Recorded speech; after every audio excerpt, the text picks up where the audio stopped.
Day sat in the communications room on Europa Station, his fingers moving across the control panel.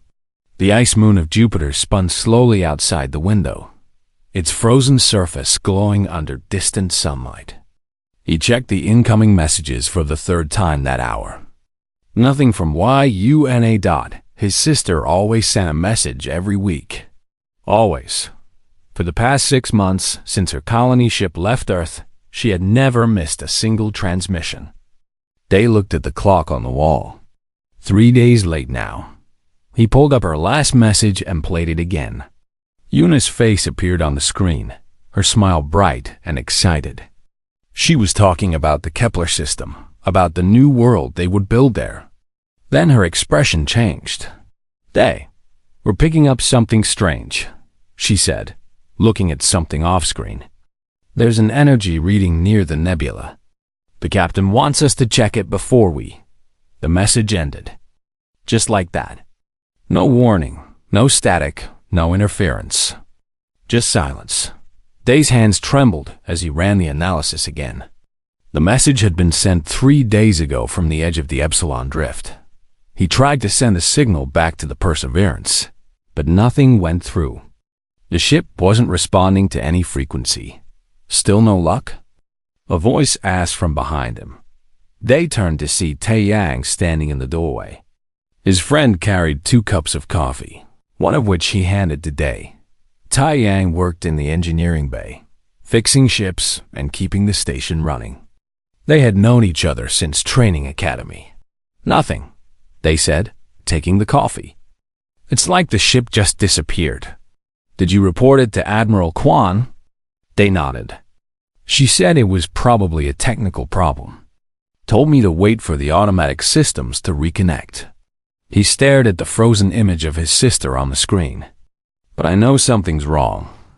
Yuna wouldn't just stop talking mid-sentence unless something happened. Tae-Yang pulled up a chair and sat down. "What are you thinking?" "I want to look at the records. See if any other ships have gone quiet in that sector." "That's classified information, Day. You'd need special clearance." Day looked at his friend. "Can you get me in?" Tae-Yang was quiet for a moment, then sighed. "I know a guy in data management. Owes me a favor. But if we get caught, I know the risks," Day said. "But she's my sister." That night, Day sat in the dark archive room, scrolling through files that he wasn't supposed to see. Tae-Yang stood by the door, watching for security patrols. The screen glowed blue in the darkness as Day searched through ship logs and communication records. What he found made his blood run cold. 17 ships. 17 colony vessels had gone silent in the past 6 months. All of them in the same sector. All of them after reporting strange energy readings. The official reports listed them as communication failures or navigation errors. But Day could see the pattern now. Something was out there. Something was taking the ships. "Find anything?" Tae-Yang whispered. "Too much," Day replied. He downloaded the files onto a data chip and slipped it into his pocket. "We need to go, now." The next morning, they stood in Admiral Kwan's office. The older woman sat behind her desk, her face stern and unmoved. "Request denied," she said flatly. "But Admiral, the evidence clearly shows." "The evidence shows communication problems in a difficult region of space," Kwan interrupted. "The Epsilon Drift is known for navigation hazards. Ships lose contact temporarily all the time. 17 ships don't just disappear," Day argued. "My sister's ship is out there. The Perseverance needs help." "Captain Day, I understand your concern for your sister. But I cannot authorize a rescue mission based on speculation. We have protocols. We have procedures. The recovery teams will investigate when they reach the area in 6 weeks. 6 weeks? Day's voice rose. They could be dead by then. Admiral Kwan stood up, her eyes hard. "That will be all, Captain. You're dismissed. And if I find out you've been accessing classified files, There will be consequences. Do I make myself clear? Day left the office, his jaw tight with anger. 6 weeks. They wanted him to wait 6 weeks while Yuna was out there, possibly dying, possibly already dead. He wouldn't accept that. He couldn't. He found Taeyang in the engineering bay, working on a small scout ship. The Wanderer was a fast response vessel, designed for quick trips into dangerous areas. It was small, meant for a crew of 3, but it was faster than almost anything else in the fleet. How long would it take to get to the Epsilon Drift in this? Day asked. Taeyang looked up from his work, then at the ship, then back at Day. Are you serious? Completely. 8 days if we push the engines hard. But Day, stealing a military vessel is, I'm going with or without the ship, Day said. But I'd rather go fast. Taeyang put down his tools and wiped his hands. He was quiet for a long moment, thinking. Then he smiled. You're going to need an engineer. These old scouts break down if you look at them wrong. You don't have to do this, Day said. Your sister used to bring me sweet rice cakes during exam week at the academy, Taeyang replied. She's good people. Besides, someone needs to keep you from doing something stupid. They prepared the ship in secret, loading supplies and fuel during the night shifts when fewer people were around. They filed false reports, creating a paper trail that would keep security off their backs for a few days. Everything was ready. On the night before they planned to leave, they found someone waiting in the cargo bay of the Wanderer. Dr. Ji-Woo Nam sat on a storage crate, her medical bag beside her. How did you? They started. I'm a xenobiologist, not an idiot, Ji-Woo said. I heard you talking in the mess hall last week about your sister. Then I noticed you and Taeyang sneaking around the engineering bay. Doesn't take a genius to figure out what you're planning. We can't take you, they said. It's too dangerous. You're going to look for missing ships in an unknown region of space, Ji-Woo replied calmly. If you find survivors, they'll need medical attention. If you find aliens, you'll need someone who understands xenobiology. Either way, you need me more than you think. Taeyang appeared in the doorway. She has a point. They looked at both of them. These people willing to risk everything to help him find his sister. He felt something tight in his chest, something between gratitude and guilt. All right, he said finally. But we leave now, before anyone else discovers what we're doing. The Wanderer's engines powered up with a low hum. Day sat in the pilot's seat, his hand steady on the controls. Through the window, he could see Europa Station growing smaller as they pulled away. Somewhere behind them, alarms would start going off soon. Security would discover the missing ship. Admiral Kwan would be furious, but none of that mattered now. Somewhere in the darkness ahead, Yuna was waiting. Alive or dead, trapped or free, he would find her. He owed her that much. The ship jumped to faster than light speed, and Europa Station disappeared completely. There was only the void ahead of them now, and whatever secrets it held. Day touched the data chip in his pocket, thinking of those 17 lost ships. Thinking of his sister's voice cutting off mid-word. Thinking of the long silence that followed. I'm coming, Yuna, he whispered to the stars. Just hold on. The Wanderer cut through space at incredible speed, its engines humming steadily. They watched the navigation charts, tracking their path toward the Epsilon Drift. 6 days had passed since they left Europa Station. 6 days of searching through empty space, following the Perseverance's last known route. Coming up on the coordinates, Taeyang announced from the engineering station, dropping out of faster than light in 3, 2, 1. The ship shuddered as it returned to normal space. Through the front window, they could see the Epsilon Drift stretching before them. The region was known for its strange magnetic fields and navigation problems. It looked like a massive cloud of dark purple and blue gas, lit from within by distant stars. Scanning for the Perseverance, Ji-Woo said. her fingers moving across the science console. No signal yet. Wait, I'm getting something. Debris field, 2,000 kilometers ahead. Day's heart sank. Take us closer. Slow and steady. As they approached, the debris came into view. Pieces of metal floated in the void, twisted and broken. But something was wrong. The metal didn't look right. It gleamed with an odd crystalline quality, as if it had been transformed into something else. That's not normal damage, Taeyang said, staring at the fragments. That looks like the metal was changed. Ji-Woo ran a scan. The molecular structure is completely different.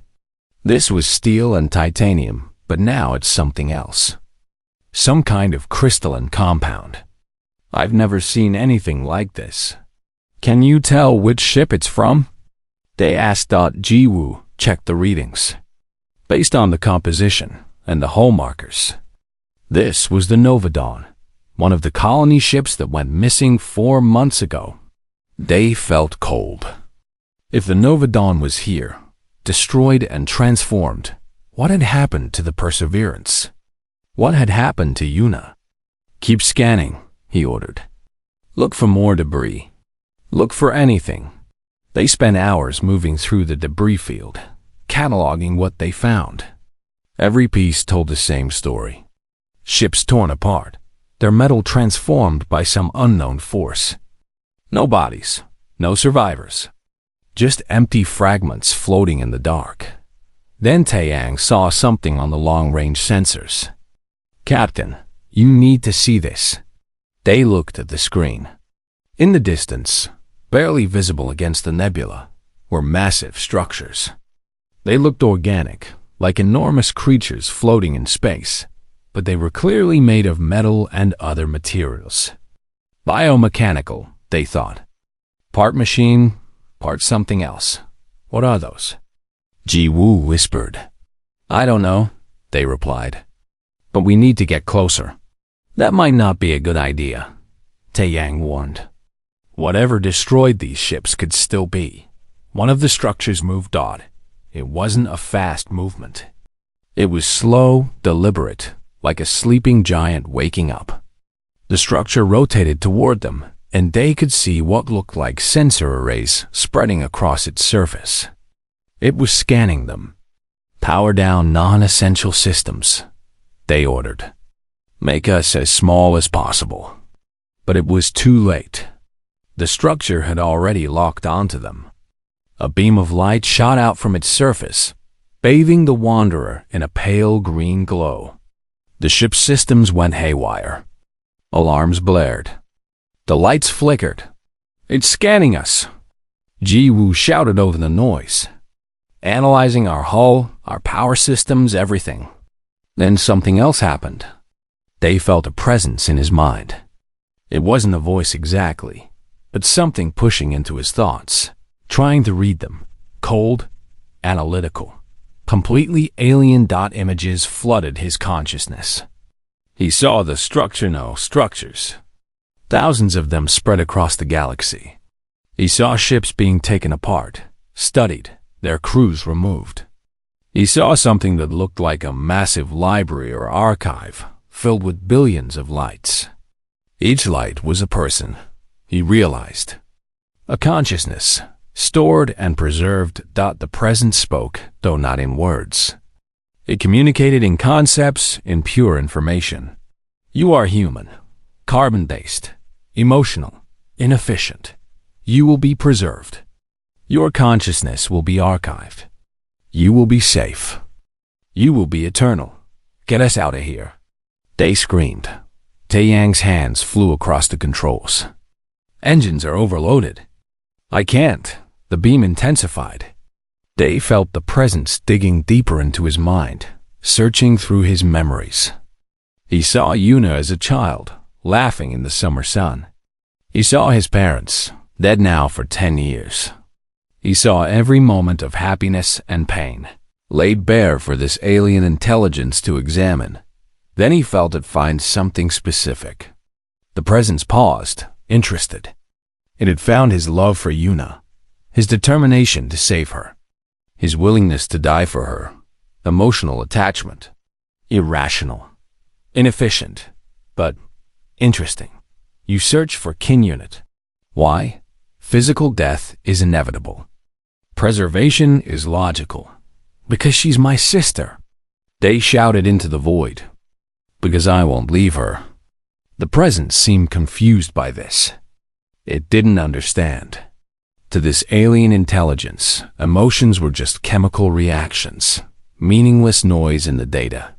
The idea that someone would risk everything for another person made no sense to it. That confusion saved them. The beam flickered for just a moment, and in that moment, Taeyang fired the emergency thrusters. The Wanderer shot forward, breaking free from the scan. They punched the engines to maximum, and the ship jumped back into faster-than-light speed. They flew for an hour before Day felt safe enough to slow down. His hands were shaking on the controls. His mind felt bruised, violated. Beside him, Jiwoo was crying silently, and Taeyang looked pale and sick. What was that? Taeyang asked weakly. First contact, Jiwoo replied, her voice hollow. With something that sees us as specimens, as things to collect. They pulled up the scans they had taken before the encounter. The data was incomplete, but it showed something terrifying. The structures they had seen were part of a network. A vast network that stretched across this entire region of space. And buried in the scan data was a location. A central point where all the structures seemed to connect. A massive facility deep inside the nebula. That's where they keep them, they said quietly. That's where they store the consciousnesses. The archive. Your sister could be there, Jiwoo said, understanding. If she's still alive, Taeyang added. If they didn't already, don't. They cut him off. Don't say it. She's alive. I would know if she wasn't. It was irrational, he knew. The alien presence had been right about that. But humans weren't logical creatures. They were emotional. They loved and hated and hoped against all evidence. And sometimes that made them do impossible things. We can't go in there alone, Taeyang said. We need help. We need weapons. We need a plan. Do we even know of anyone who has fought these things before? Jiwoo asked. They pulled up the navigation charts. According to the data chip he had stolen, there had been reports of survivors in this region. People who had escaped from the alien attacks. They had established a hidden base somewhere on a rogue planet, far from normal shipping lanes. There, he said, pointing to a location on the map. Outpost Nari. It's not officially recognized, but the reports mention it. If anyone knows how to fight these things, it would be the people there. That's 3 days away, Taeyang calculated. Then we better get moving, they replied as the Wanderer jumped back into faster-than-light speed. They thought about what the alien presence had shown him. That archive, filled with billions of stolen minds. The idea that Yuna might be trapped there, her consciousness preserved like a specimen in a jar, made him feel sick with rage. But he had also learned something important. The aliens didn't understand human emotion. They saw it as a weakness, as inefficiency. But that confusion, that moment when the presence had paused, trying to comprehend why someone would risk everything for love that had been their opening, that had let them escape. Maybe, just maybe, humanity's emotions weren't a weakness at all. Maybe they were the key to winning this fight. Day touched the data chip in his pocket again, thinking of all those lost ships, all those people stolen from their families. He thought of Yuna, somewhere in the darkness, waiting. I'm still coming, he whispered, and I'm bringing help. The rogue planet appeared on their sensors like a ghost. It had no sun, no star, no orbit. It simply drifted through space alone, dark and cold. But their scans showed heat signatures on the surface. Someone was alive down there. I'm receiving a signal, Jiwoo announced. It's encrypted, but it's definitely human. There, warning us to stay away. Send them a message, they said. Tell them we're survivors from a Veil attack. Tell them we need help. The response came quickly. Land at the coordinates we're sending. Any deviation, and we will shoot you down. Outpost Nari doesn't trust easily. The Wanderer descended through the thin atmosphere of the rogue planet. The surface was mostly ice and rock, lit by the dim glow of artificial lights. A small settlement came into view, built into the side of a canyon. It looked like a military base, with defensive weapons pointed at the sky. They landed in a designated area, surrounded immediately by armed soldiers. Taeyang, and Jiwoo stepped out of the ship with their hands raised. A woman approached them. She wore a military uniform patched together from different fleet services.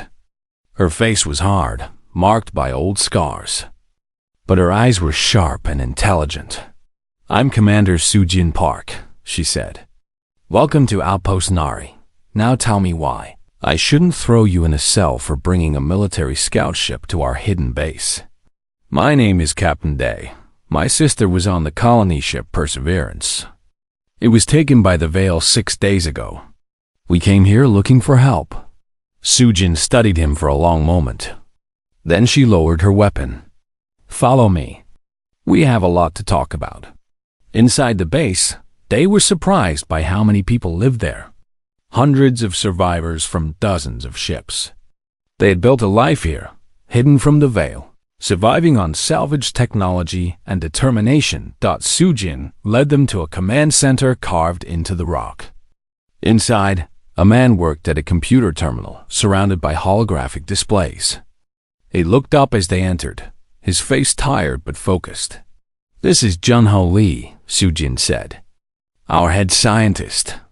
He's been studying the Veil for 3 years. Junho stood and shook their hands. You said you encountered the Veil directly? And you survived? That's unusual.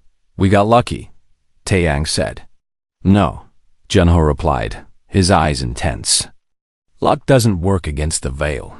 They're too precise, too efficient. Tell me exactly what happened. They described their encounter. The alien presence in his mind. The way it had scanned his memories.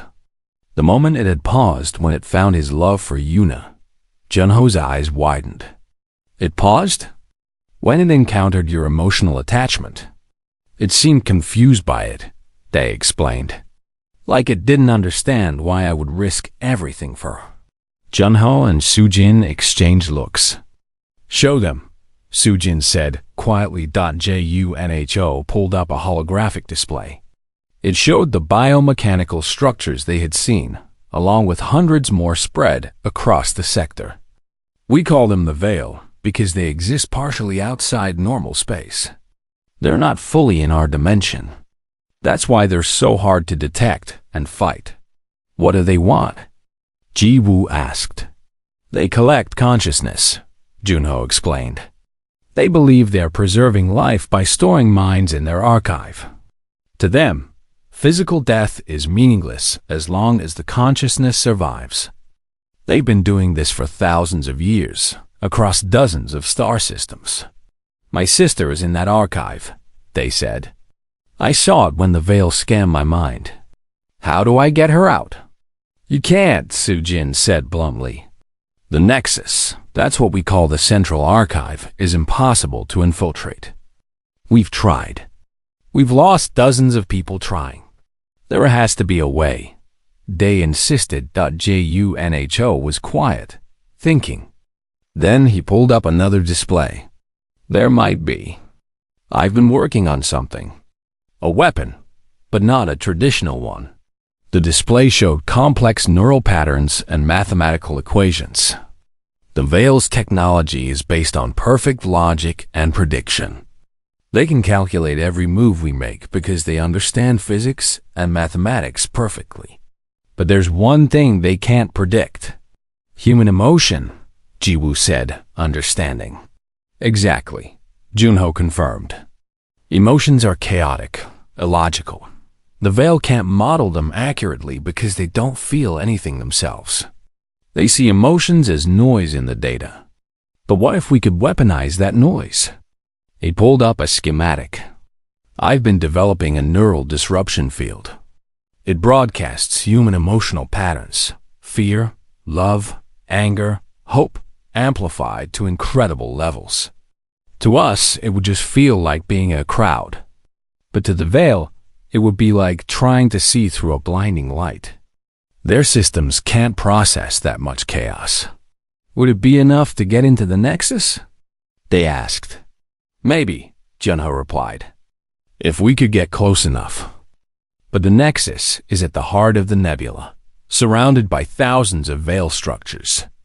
It would be a suicide mission. I don't care, they said firmly. If there's a chance to save my sister, I'll take it. Sujin looked at him with something like respect. You really would die for her, wouldn't you? Without hesitation. She nodded slowly. The Veil destroyed my ship 2 years ago. Took my entire crew. I've been planning a strike against the Nexus ever since, but I never had the right weapon. She looked at Junho. How long until the neural disruptor is ready? 2 days if we work around the clock, Junho said. But we'll need to modify a ship to carry it.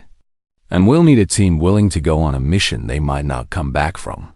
I'll go, they said immediately. Me too, Taeyang added. Someone needs to keep the ship running. And I'm the only xenobiologist here, Jiwoo said. If we're going into an alien structure, you'll need me. Sujin smiled grimly. Then it's settled. We start preparations immediately.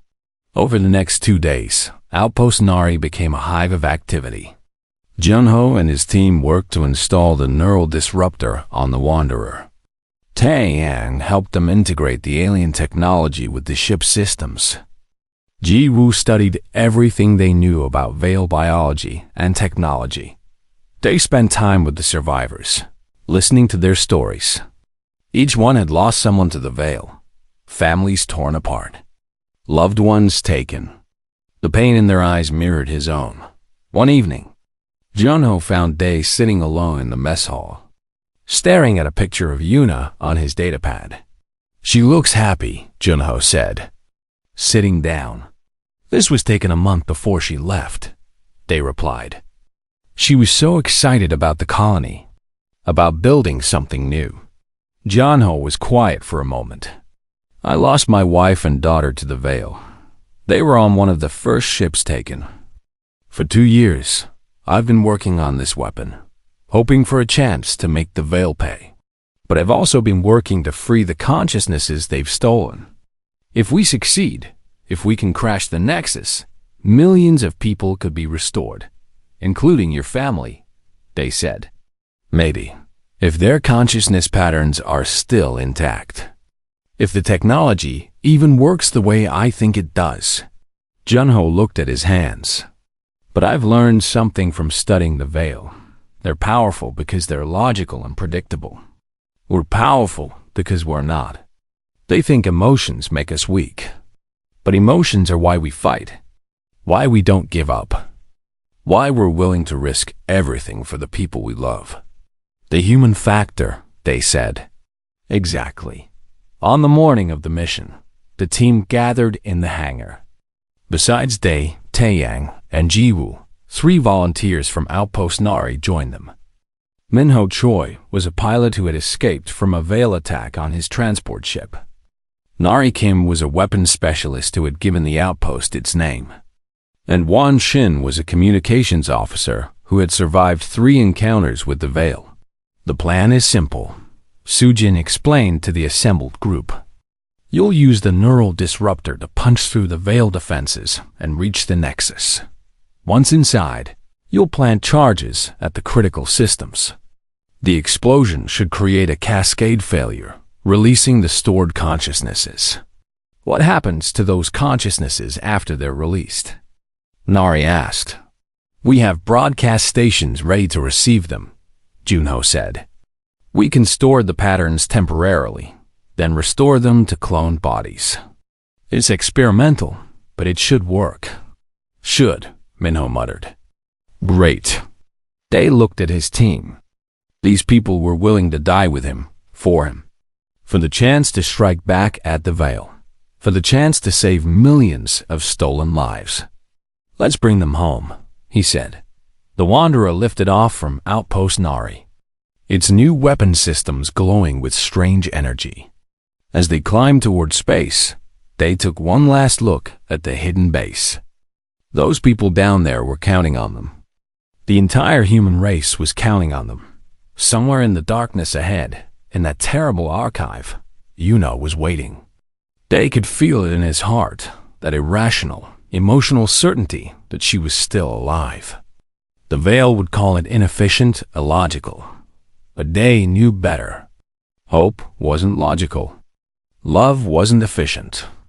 But they were real. And they were strong enough to move mountains, or to break into an impossible fortress and free the stolen souls within. The Nexus loomed before them like a nightmare made real. It was massive beyond comprehension, a structure that dwarfed planets. Its surface was covered with billions of lights, each one a stolen consciousness held prisoner inside. The Veil structures surrounded it like guards, their biomechanical forms moving in perfect synchronization. Activating Neural Disruptor. Junho's voice came through the communication system from Outpost Nari. Remember, once it starts, you'll have maybe 30 minutes before the Veil adapts to the chaos. Get in, plant the charges, and get out. They gripped the controls. Understood. Beginning our approach. The Neural Disruptor came online with a sound like 1,000 voices screaming at once. Human emotions, raw, powerful, chaotic, broadcast across every frequency. Fear and love and rage and hope, all mixed together in a storm of feeling. The effect on the Veil was immediate. The structures that had been moving in perfect formation suddenly jerked and stuttered. Their scanning beams flickered and died. It was like watching a computer try to process something it couldn't understand and simply freezing. It's working, Tae Yang shouted. They can't lock onto us. The Wanderer shot forward, weaving between the confused Veil structures. Day's hands moved instinctively, making decisions too fast for logic, driven by gut feeling and adrenaline. That was the key, he realized. The Veil could predict logical choices, but they couldn't predict spontaneous human reaction. A Veil structure fired at them, but they had already moved, dodging on instinct rather than calculation. Another beam missed them by meters as Minho took over weapons and fired back, destroying one of the structures in a brilliant explosion. Approaching the Nexus surface, Nari called out. I'm seeing an opening. Some kind of docking port. Take us in, they ordered. They landed inside a massive chamber that seemed to stretch forever in all directions. The walls glowed with that same eerie light, and Day could feel the presence of billions of minds around him. It was overwhelming, like standing in a crowd of ghosts. The team exited the ship in their protective suits. Ji Woo carried her scanner. Nari had the explosives, and Minho covered them with his rifle. Tae Yang stayed with the ship to monitor the Neural Disruptor and keep their escape route ready. The consciousness storage should be deeper inside, Ji Woo said, reading her scanner. This way. They moved through corridors that seemed to exist in multiple dimensions at once. The walls shifted and changed, showing glimpses of digital space overlapping with physical reality. Day felt dizzy, his mind struggling to process what he was seeing. Then the Veil found them. The alien presence slammed into their minds like a tidal wave. It was stronger here, more focused than before. Day felt it trying to freeze him, to lock his thoughts in place and study him. Emotional creatures, the presence spoke directly into their minds. Why do you resist preservation? Why do you fight for temporary physical existence when we offer eternity? Because you don't understand. Ji Woo shouted, her voice defiant. Consciousness without experience is meaningless. You've stolen lives, not preserved them. The present seemed to consider this. Incorrect. Physical death destroys consciousness. We prevent destruction. This is logical. This is correct. No, they said through gritted teeth. You've made them prisoners. You've taken away their choice. That's not preservation. That's torture. The veil presence intensified, and Day felt something break inside his mind. Memories spilled out, uncontrolled. He saw his childhood with Yuna, their parents' funeral, every moment of happiness and pain. The veil drank it all in, analyzing, categorizing, trying to understand. Sibling bond. Strong emotional attachment. Irrational prioritization of single individual over logical self-preservation. Why? Because she matters more than I do.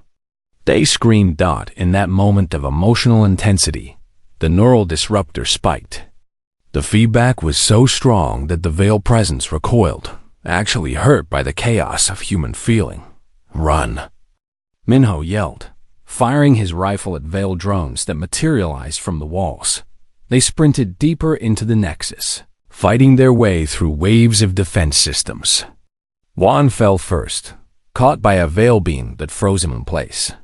The team had no choice but to leave him, watching in horror as his consciousness was extracted and added to the archive.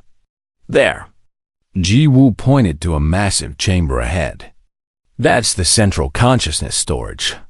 They burst into the chamber and stopped dead. It was beyond description. A vast space filled with crystalline structures, each one containing thousands of human minds. The lights pulsed in patterns, consciousnesses dreaming endless dreams, trapped between life and death. Plant the charges, they ordered. I'm going to find Yuna. What? Nari stared at him. How? There. They pointed to an interface panel. That's a neural connection point. The veil use it to access the stored minds. I can use it too. That's insane, Ji-Woo protested. Your consciousness could get trapped in there. Then I'll be with my sister, they replied. He moved to the panel before anyone could stop him. Day, wait. Taeyang's voice came through the radio, but Day was already connecting. The physical world vanished. Day found himself in digital space, a realm of pure information and thought. Around him, billions of consciousnesses existed as points of light, each one a person stolen from life. He reached out with his mind, searching. Yuna, can you hear me? The response was overwhelming. Thousands of voices crying out, begging for help, screaming in silence. But among them, he felt something familiar. A presence he had known his entire life. They. The voice was weak, confused. Is that you? How are you here? He followed the voice, his consciousness navigating through the digital maze. And there she was. Yuna's mind, fragmented and scattered across multiple storage crystals. The veil had torn her apart, studying each piece of her personality separately. I'm here to bring you home, they said, his mental voice strong with determination. I can't remember. Who am I? The pieces don't fit anymore. They realized the horror of what the veil had done. They hadn't just stored people, they had dissected their minds, breaking them apart to study them. Yuna's consciousness was fractured, unable to reform itself. I'll help you, they said. I remember everything about you. He reached out to the fragments of his sister's mind, using his own memories as a guide. He remembered her laugh, her stubbornness, her dreams of the stars. He remembered fights and reconciliations, secrets shared in the dark, promises made under the summer sky. Slowly, piece by piece, Yuna's consciousness began to reassemble. It was like putting together a broken mirror, each fragment reflecting a part of who she had been. Day poured his love and his memories into the task, refusing to give up even as he felt his own consciousness begin to fragment from the strained dot in the physical world. Ji-woo watched Day's body convulse. He's dying. His brain activity is off the charts. The charges are set, Nari reported. We have 5 minutes. We can't leave him. Ji-woo shouted. Minho made a decision. He grabbed Ji-woo and pulled her toward the exit. He knew the risks. We have to complete the mission. In the digital space, Day felt himself coming apart. But he didn't stop. He couldn't stop. One more fragment. One more memory. Yuna was almost whole again. Day, stop. Yuna's voice was stronger now, more coherent. You're killing yourself. I'm not leaving you, he replied. Not ever. You're so stupid, she said. But he could hear the love in her voice. Just like when we were kids. Always trying to protect me. Because you're my sister. Because you matter. The last fragment clicked into place. Yuna's consciousness was whole again, fully restored. But Day felt his own mind scattering, unable to hold together any longer. Then Yuna did something the Veil would never have predicted. She reached out and caught Day's fragmenting consciousness, holding it together with her own mind. We're family, she said fiercely. We go home together or not at all. Their combined consciousness burned like a star in the digital darkness. The Veil presence noticed, alarmed by this display of cooperation, of sacrifice, of love. It tried to separate them, to understand, to categorize, but it couldn't. Because what Day and Yuna were doing made no logical sense. Sacrificing themselves for each other, holding on to each other in the face of oblivion. It was inefficient, irrational, impossible tomorrow. And that impossibility created an error in the system. The charges went off. The explosion tore through the nexus, creating cascade failures across the entire structure. Systems crashed. Storage crystals shattered. And billions of trapped consciousnesses suddenly found themselves free. Pouring out into the void like a flood of light. In the chaos, 2 consciousnesses remained linked, holding on to each other as the digital world collapsed around them. Outside, Taeyang watched in awe as the nexus began to tear itself apart. The neural disruptor had done its work, creating so much chaos that the Veil's perfect systems couldn't cope. And now, with the charges detonated, the entire structure was coming down. Did they make it? He whispered, staring at the readings. Please tell me they made it. Taeyang's hands flew across the controls as the nexus collapsed around them. Explosions lit up the nebula like a dying star. The Wanderer shook violently as debris rained down from the massive structure. Broadcast stations are receiving the consciousness data. Junho's voice crackled through the radio from Outpost Nari. Billions of patterns. We're storing everything we can. What about Day and Yuna? Taeyang shouted into the communication system. I'm trying to locate their patterns, but there's too much data. It's like finding 2 specific voices in a crowd of billions. Taeyang refused to give up. He pushed the ship closer to the collapsing nexus, scanning desperately for any sign of his friends. The neural disruptor was still active, broadcasting human emotions into the chaos. Maybe, just maybe, 2 very specific emotional patterns could be found in all that noise. There. Ji-woo pointed at a reading on her console. 2 consciousness patterns, linked together. They're different from the others, more coherent, more recent. Lock onto them. Taeyang ordered. Ji-woo worked frantically, her fingers dancing across the controls. The ship's medical bay contained experimental technology from Outpost. Nari cloning vats designed to grow new bodies for restored consciousnesses. It was illegal on most human worlds, but desperate times called for desperate measures. I've got them. Downloading now. The consciousness patterns flowed into the ship's computers. 2 lives, 2 minds, perfectly preserved and still holding on to each other. Tae-Yang felt tears on his face as he initiated the restoration process. Growing the bodies will take hours, Ji-Woo said. We need to get out of here now. Tae-Yang pulled the Wanderer away from the Nexus just as the entire structure imploded. The explosion was massive, sending shockwaves through space. But it also sent something else, a transmission. A final message from the Veil Collective Consciousness. Error. Cannot process. Emotional sacrifice. Does not compute. Why choose death together over eternal preservation separately? Why value temporary connection over permanent existence?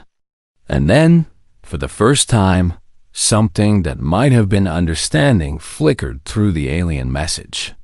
Human consciousness. Not meant for isolation. Requires connection. Requires others. Preservation without connection is death by another name. We were wrong. The veil structures throughout the nebula began to shut down. One by one, they went dark. The collective consciousness that had terrorized this region of space for thousands of years was fragmenting, unable to cope with the fundamental truth it had just learned. Emotions weren't a weakness. Connection wasn't inefficient. For humans, isolation was death, even if the body or the consciousness survived. The veil had built a prison in the name of preservation. And in doing so, they had destroyed the very thing they claimed to protect.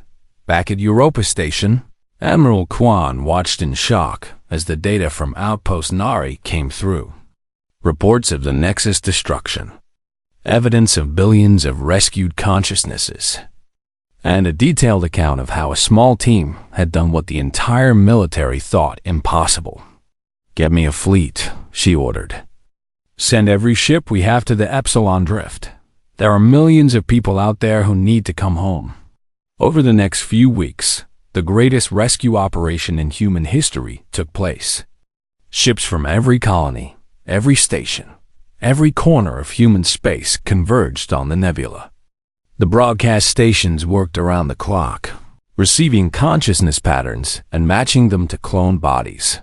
Families reunited with loved ones they thought they had lost. Children saw their parents again. Husbands and wives embraced after years of separation. 40% of the stolen consciousnesses were successfully restored. The rest had been too fragmented or corrupted. But even that 40% meant millions of lives saved. And aboard the Wanderer, still drifting in space after the battle, 2 new bodies grew in the cloning vats. Tae-Yang and Ji-Woo monitored them constantly, watching as Day and Yuna slowly took physical form once again. Will they remember? Ji-Woo asked quietly. The consciousness patterns include memories up to the moment of extraction, Tae-Yang replied. They should remember everything, including what they did for each other.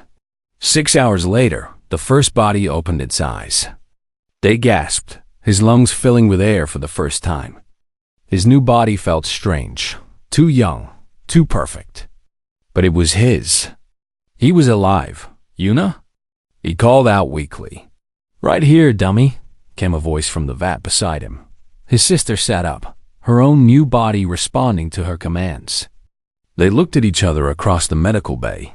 2 people who had died and been reborn, who had held on to each other in the darkness between life and death. Tae-Yang opened the vats. Day and Yuna stumbled out, barely able to stand. They met in the middle, holding on to each other, crying and laughing at the same time. You came for me, Yuna whispered. I told you I would, Day replied. You almost got yourself killed. Worth it. She punched him weakly in the shoulder, then hugged him tighter. You're an idiot. Runs in the family. 3 months later, Day stood at Europa Station's Memorial Garden. A new monument had been erected, a wall listing the names of everyone who had been taken by the veil. 40% of those names had small lights beside them, indicating successful restoration. The rest remained dark, lost forever. But there was also a second monument. This one honored those who had fallen in the rescue mission. Wan Xin's name was there. So were the names of dozens of resistance fighters from Outpost Nari who had supported the mission. Ji Wu had survived. Though she had sacrificed herself in another way, she now led the restoration program, helping return consciousnesses adjust to their new bodies.